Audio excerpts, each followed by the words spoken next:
কাকের একটি গল্প। কাক মনটা খারাপ করে এবং আল্লাহর কাছে বলল, আল্লাহ, তুমি যে আমাকে এত ভালো করে বিশ্রী করে বানাইলা, মানুষ তো আমাকে একদম পছন্দ করে না। পাখির মধ্যে আমাকে নিকৃষ্ট পাখি হিসেবে বানিয়েছে। একদিন মন খারাপ করতে করতে একটি দেখতে পেল যে একটি বক বকের কাছে গেল।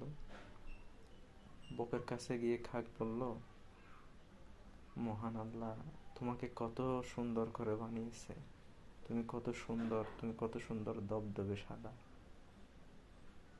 তো বক পাখিটি বলল, আহারে, আমি কি সুন্দর, মহান আল্লাহ আমাকে কি সুন্দর করে বানিয়েছেন, তার চেয়ে সুন্দর হচ্ছে টিয়া পাখি।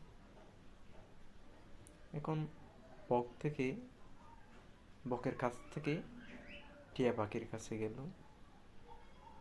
তো টিয়া পাখিকে বলল, টিয়া পাখি, মহান আল্লাহ তোমাকে যে কত সুন্দর করে বানিয়েছে, তোমার ঠোঁটগুলো কত সুন্দর লাল এবং পালকগুলা সবুজ, তুমি অনেক সুন্দর, তুমি অনেক সুখী। পাখিদের মধ্যে যতগুলো পাখি আছে তার চেয়ে সবচাইতে তুমি সুন্দর। তো টিয়া পাখি বলল কাককে, আরে বুকা, আমি কি সুন্দর, আমার চেয়ে আরো অনেক সুন্দর পাখি আছে, সেটি হচ্ছে ময়ূর।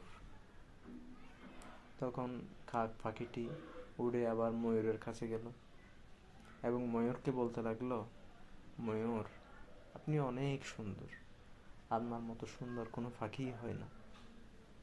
তো ময়ূর বলল, কেমন, কিরকম সুন্দর আমি? বলল যে আপনার পালকগুলো যে কত সুন্দর, আপনি কত সুন্দর পেখম মেলেন। তখন ময়ূর পাখিটি খুব কষ্টের সহিত বলতে লাগলো, আমি সুন্দর হয়েছি তাই আমাকে মানুষ খাঁচার ভিতর বন্দি রাখে। আমি যখন পেখম মেলি, আমার পালকগুলো নিয়ে মানুষ ছিঁড়ে ফেলে, তখন আমি অনেক কষ্ট পাই। আমি কোনো রকম শান্তিতে নেই, কোনো রকম স্বাধীনতা আমার নেই। তো ময়ূর পাখিটি বলল, কাক, তুমি অনেক স্বাধীন, তোমার মতো সুখী পাখি এই পৃথিবীতে নেই। তখন কাক পাখিটি বুঝতে পারল আসলে কাকে যদিও কালো হয়, সে অনেক স্বাধীন, সে অনেক শান্তিতে বসবাস করতে পারছে। এই গল্পের মোরাল অফ দ্য স্টোরি, যে যেরকমই আছেন, সুখে শান্তিতে আছেন, এটা নিয়ে মন খারাপ করার কোনো কিছু নেই। ধন্যবাদ।